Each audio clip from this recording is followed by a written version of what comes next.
यहाँ पे WW का कोई पार नहीं है, वर्क वेदर वुमेन। बहुत खुश था कि यार चलो मुझे लोगों को एनए की जॉब नहीं मिलती और मुझे जॉब मिल गई है। शिफ्ट पे गया पहले दिन तो वो होता है कि बड़े बड़े कार्टन्स होते हैं, उनको खोल के रखना लगाना होता है। क्योंकि मैं काफ़ी लोगों से यहाँ मिला तो वो कहते थे कि यार हमारे पास बैच और हमने अभी तक एक शिफ्ट भी नहीं की।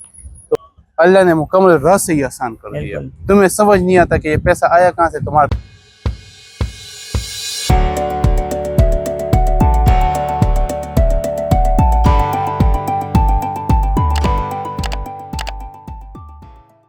हेलो अस्सलाम वालेकुम, वेलकम सबका न्यू वीडियो में। तो आज की वीडियो में मैं अपना 3 मंथ का एक्सपीरियंस जो था वो शेयर करूंगा, क्योंकि 2 मंथ एक्सपीरियंस में लोगों ने बहुत अच्छा रिस्पांस दिया। तो इस वीडियो में मैं हसीब को भी ले गया। हेलो हसीब। हेलो अस्सलाम वालेकुम, कैसे हो एंकर साहब? मैं ठीक, आप सुनाएं? तो इसमें पहले मैं तो देख रहा हूँ बहुत ज्यादा कामयाब हो रहे हो माशाल्लाह माशाल्लाह, लोग अच्छा रिस्पांस दे रहे हैं। रिस्पांस दे रहे हो और भी रिव्यूज आ जाए। तो पहले मैं अपना 3 मंथ का एक्सपीरियंस बताऊंगा कि मैंने क्या क्या फील किया, ठीक है, और उसके बाद मैं आपसे करूंगा, ठीक है। तो स्टार्ट करते हैं कि यहाँ पे जब आप यूके में आते हैं तो लोग आपसे कहते हैं कि यहाँ पे WW का कोई पार नहीं है, वर्क वेदर वुमेन। तो वेदर का तो हमें अच्छी तरह एहसास हो गया पहले हफ्ते में कि यहाँ पे वेदर कोई भी मतलब स्टेबल नहीं रहता। धूप निकली हुई है, जैसे अब धूप निकली है और आधे घंटे बाद यहाँ पे बारिश हो जाती थी, तो छतरी यहाँ पे हर वक्त लाजमी चाहिए होती थी। तो उसके अलावा ये था कि वर्क का मेरा भी एक्सपीरियंस हुआ कि यहाँ पे काम किस तरह होता है और पता भी नहीं चलता आपकी जॉब कब आई और पता भी नहीं चलता कब जॉब चलेगी। तो शुरू में ये चीज़ वो आपको बहुत डिप्रेस करती है कि आप जब घर से पाकिस्तान से पैसे लेके आए होते हो तो आपको एक एक पाउंड बहुत गिनने को पड़ता है कि यार मैं अगर ये खाऊंगा तो इतने पाउंड लग जाएंगे। फिर आप उसको कन्वर्ट करने लग जाते हैं अपनी करेंसी से। तो ये है कि वो चीज़ आपको बहुत डिप्रेस करती है और आपको ये चीज़ होता है कि अगर पैसे ख़त्म हो गए तो फिर क्या होगा। तो मेरा वर्क का एक्सपीरियंस ये हुआ था कि लोग कहते हैं कि यूके में एनए की जॉब मुश्किल से मिलती है, ये मिलती है वो मिलती है, लेकिन मेरे साथ ये हुआ था कि मैं एक जगह जाता था ट्रेनिंग में। तो इसलिए मैं कहता हूँ कि आपको शुरू में जो जॉब मिलती है आपको वहाँ जाना चाहिए। उस ट्रेनिंग में कम पैसे थे, लेकिन ये था कि उसमें रिलेशन काफ़ी अच्छे बन रहे थे मेरे। तो वहाँ पे मेरा एक लिंक बना एक भाई से, तो उन भाई ने मुझे एक जगह पर रिकमेंड किया कि तुम यहाँ चले जाओ, ये तुम्हें एनए की जॉब दे देंगे। तो मैंने वहाँ जाके अप्लाई किया, मतलब पहले जाके ट्रेनिंग की मैंने ना। वो एक स्टोर था, उसमें वहाँ पे ट्रेनिंग की। पहले मैंने ट्रेनिंग की, मैंने कहा ये काम तो बहुत इजी है और रेट भी मैंने सुना था कि अच्छा देंगे। तो जिस दिन मैं ट्रेनिंग में गया हूँ तो उस दिन मुझे पता चला कि आपको रेट अच्छा देंगे और आपने ना जिस दिन आना है अपने डॉक्यूमेंट लेके आने हैं। तो मैं अपना एनआई लेटर, बैंक अकाउंट, सारी चीज़ें लेके गया, BRP वगैरह। तो जिस दिन उसने पहले ट्रेनिंग ली, उसने कहा कि आपकी स्पीड स्लो है लेकिन आप काम अच्छा करते हो तो आपको हम रख रहे हैं। 3-4 उसने बंदे बुलाए थे, तो उन्होंने कहा कि उन्होंने आपको सेलेक्ट किया।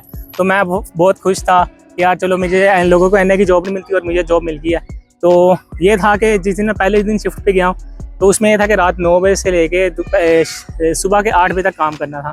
तो मैं और खुश यार, सिर्फ हफ्ते में 2 दिन जाना है एनआई पे, और ये था कि उसमें पैसे अच्छे बन जाएंगे। क्योंकि एनआई के आई होता है कि आपको वो 2 दिन बुलाते हैं, 10-10 घंटे की शिफ्ट होगी और 20 घंटे, उसमें है कि आपके 20 घंटे हफ्ते में काम करके आपका मंथली एक्सपेंस निकल आता है। तो वो मेरा एक्सपीरियंस इस तरह था कि मैं शुरू में खुश घर वालों को भी बताया कि मुझे ये एनआई की जॉब मिल गई है, ये वो।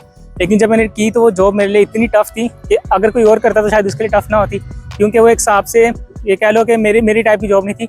उसमें ना लोडिंग करनी थी, पैकिंग शैकिंग लगानी थी। क्योंकि जब मैं ट्रेनिंग पे गया था उसमें क्या काम था, बॉक्सेस खोलने हैं, जो शैम्पू वगैरह के होंगे वो लगाने हैं रैक पे। मैंने कहा ये तो बहुत ईजी काम है। लेकिन जिस दिन मैं शिफ्ट पे गया पहले दिन, तो वो होता है कि बड़े बड़े कार्टन्स होते हैं, उनको खोल के रखना लगाना होता है। उसके बाद ये होता है कि उसको शेल्फ पे लगाना है, साफ़ करना है सारा कुछ ना। और पहली बात यह कि रात का काम था वो, तो 3-4 बजे तक तो मैं सही काम करता, लेकिन बाद में ऐसी में थकावट हुई कि मैं सुबह 8 बजे फ्री टाइम था। दूसरी बात ये भी थी कि उसने मुझे कहा कि 9 से लेकर 8 बजे तक आपका काम है, 11 घंटे की शिफ्ट होगी, 1 घंटे की ब्रेक होगी, वो अनपेड होती है। तो इस तरह उसने कहा। तो ये था कि मैंने कहा चलो ठीक है 8 बजे छुट्टी हो जाएगी। जब सुबह 8 बजे हैं तो एक मेरी हिम्मत भी जवाब दे रही थी, जिसमें जवाब दे रहा था। तो वो कहते कि नहीं, जब आपने पूरी जो लाइन थी वो आपने ख़त्म करनी थी, आप तब तक नहीं जाते। तो वो जो लड़के थे यहाँ पे वो कहते हैं कि यहाँ पे ऐसे ही होता है कि हम रात 9 बजे आते हैं और दोपहर के 12-1 बजे जाते हैं। तो मैंने कहा कि 8 बजे तक डेट है, तो उसके बाद कहते हैं वो आपकी अपनी पे है, अपने पे है कि आपने उसको ख़त्म करना टाइम से। तो वो चीज़ इतनी मुझे हुई कि फिर मैंने सोचा यार मैं कल से यहाँ पे नहीं आऊँगा, ये बहुत टफ है मेरे लिए। लेकिन फिर मुझे ये भी डिप्रेस हो के यार लोगों को एनआई की जॉब नहीं मिलती, मुझे एनआई की जॉब मिलती है, मुझसे वो नहीं हो पा रही। ये चीज़ ने इतना डिप्रेस किया कि मैं घर आया, मैंने हसीब लोग से मशवरा किया, मैं कहा इस तरह हो रहा है। तो हसीब लोग कहते हैं कि यार कुछ नहीं, आप इस तरह ही करना पड़ता है। लेकिन असल बात ये थी कि माइंडसेट की गेम होती है यहाँ पे। अगर आपका माइंडसेट और आपको टफ काम करने की आपको आदत हो तो आप कर लेते हो।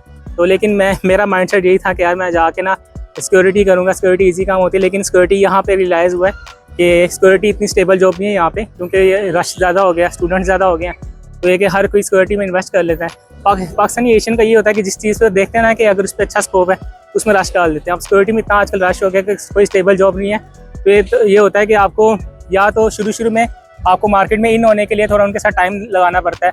तो यहाँ रियलाइज़ हुआ मुझे कि सिक्योरिटी इतनी रिलायबल नहीं है।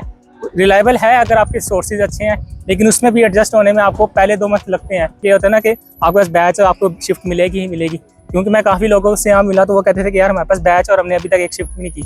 तो ये सारा था, तो मेरा वर्क एक साथ से ये एक्सपीरियंस था। ये था कि डिप्रेस होने की बात नहीं है कोई भी, क्योंकि यहाँ पे लोगों के हालात ख़राब भी बहुत जल्दी होते हैं और अच्छे भी बहुत जल्दी होते हैं। तो ये था कि आप फील करते हो 1 महीने बाद कि यार मैंने पहले से बेहतर हालात में हूँ। तो अभी तो सेकंड से थर्ड मंथ जो था मेरा एक्सपीरियंस ये काफ़ी डिप्रेसिंग रहा। एक तो एग्ज़ाम की टेंशन थी और दूसरा ये बीच में आपको मैंने जॉब का बताया, तो ये भी चीज़ भी थी जो जिस चीज़ में डिप्रेस किया। लेकिन अल्हम्दुलिल्लाह बेहतर हालात में है। ये कि शुक्र अदा करना चाहिए। ये कि जिस दिन यहाँ पे आए थे उस दिन से अगर कंपेयर करे बंदा, या उस चीज़ से कंपेयर करके मैं पाकिस्तान में क्या करता था और यहाँ पे क्या करता हूँ, तो उससे बंदे का शुक्र ही निकलता है। तो ये कि यहाँ पे अब समर्स आ गया हुआ है, तो ये कि धूप देखने को मिल जाती है और मौसम थोड़ा बेहतर हो गया। लेकिन ये कि ज़्यादा गर्मी हो गई फिर मसला हो गया, क्योंकि यहाँ पे पंखे वगैरह नहीं होते। तो ये मैंने अपना 3 मंथ का एक्सपीरियंस बताया था। तो अब हम हसीब से पूछेंगे। हेलो हसीब, अपना एक्सपीरियंस बताओ 3 मंथ्स का, कि आपका शुरू से लेकर अब तक कैसा लगा? मेरा तो पहले तो अल्लाह का सबसे शुक्र अदा करूँगा कि अल्हम्दुलिल्लाह रब्बिल आलमीन मुझे बहुत अल्लाह ने दिया हुआ है।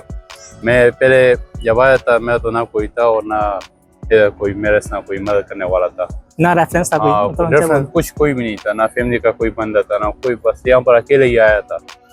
बस जब आया हूँ तो मैं तो यही गोल है कि बस नमाज पढ़ो, अपनी तिलावत करो रोज़ाना, कुछ ना कुछ अल्लाह बना देता है। सख्ती हमेशा हर इंसान करती है, लेकिन उसके लिए ये नहीं है कि तुम अपनी दो टाइम की रोटी के तुम अपना नमाज हो अपना तिलावत छोड़ो।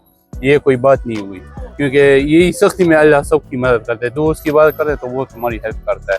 तो मैं बस जब पहले दिन मेरे इसके जो टीचर थे वो मिले मेरे साथ, तो उसने हमें बहुत वो किए, बेइज्जत कर दिया कि मतलब आप क्या बैठे रहे हो, तुम लोग निकलो। ये मैंने वो बात जब सुन ली तो मैं निकल गया था। जब निकल गया था तो अपने जिक्र अस्कार भी कर रहा था, तिलावत भी की और निकल गया अल्लाह के रास्ते में। तो मुझे माशाल्लाह 2 घंटे में एक रिटेल की जॉब मिल गई थी। जब रिटेल की जॉब मिल गई थी तो मैं उस पर बड़ा खुश था। मैं चलो मैं कुछ ना कुछ तो मिल गया ना। तो मैंने बस जब वो ढूंढ लिया तो 3 दिन वहाँ पर मैं काम करता था। वो सख्त भी था, जो कुछ भी था, बस ये था कि इंसान यहाँ पर मजबूरी से आता है। कोई ऐसा नहीं कि मतलब कोई लैंडलॉर्ड होता है कि इधर बस तुम्हें कोई बस तैयार दे कि आ जाओ बैठ जाओ। यहाँ पर सब कुछ आपको करना पड़ता है। तो वो एक लिहाज से रात को बस इस तरह हुआ कि उसका एक बंदा एहतिकाफ से आ रहा था, तो मुझे फिर उसने ईद के रात में ये कहा कि यार ये काम आपके साथ सूटेबल नहीं है तो आप ना हो। तो मैंने कहा मेरे ठीक है कोई बात नहीं, मैं जिसमें खैर हो जिसमें अल्लाह की रज़ा हो मैं वही होगा, मैं तो कोई तरस नहीं है। बस मैं उधर से निकला हूँ। बस ईद की नमाज जब पूरी रात को जब आ रहा था तो फिर एक शॉप से कॉल आई कि देखो मुझे एक बंदा चाहिए, अगर तुम फ्री हो तो आ जाओ। तो मैंने बस कल रात को फिर उसे बोल दिया कि मेरी क्लास थी, असल में मेरी ईद के 2 दिन मेरे क्लासेस थी, तो मैंने उसे कहा कि मैं फ्राइडे के दिन आऊँगा। लेकिन वो बहुत जिद कर रहा था, कह रहे थे कि नहीं खैर आप मुझे कल आ जाए 5 घंटे दे दें फिर आप जाएँ, आप क्लास के लिए जा रहे हैं, जिधर भी जाए आप जाए, आपकी मर्जी, आप फिर जुमे से फिर स्टार्ट करें। दूसरा मैं इसमें ऐड करना चाहूँगा कि ये इसलिए नंबर कॉल आई थी कि हमने और हसीब ने एक मार्केट में जाके अपना नंबर दिया था।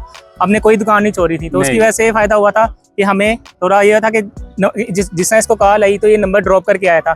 तो इसी तरह आपने भी करना है कि आपने मार्केट में जब भी जाना है तो आपने एक दुकान पे जाके विजिट करना है। तो बात ये थी कि मतलब वो उधर मैंने जब किया तो उधर गया, तो उधर पे मैंने 6 दिन 7 दिन जॉब किए।